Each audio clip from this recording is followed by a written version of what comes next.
Korzystanie z trybu alternatywnego DisplayPort.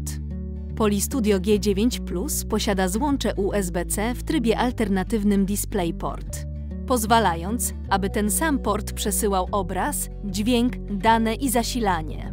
To uniwersalne połączenie upraszcza konfigurację poprzez stosowanie tylko jednego kabla do wszystkich zastosowań. Jest to idealne rozwiązanie do użytku np. z tablicami interaktywnymi.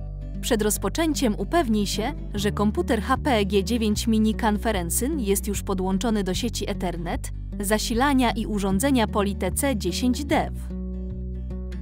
Następnie podłącz przewód USB-C do czerwonego portu HP G9.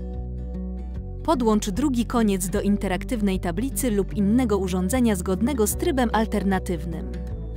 Wykonaj wszelkie dodatkowe instrukcje konfiguracji dołączone do podłączonego urządzenia.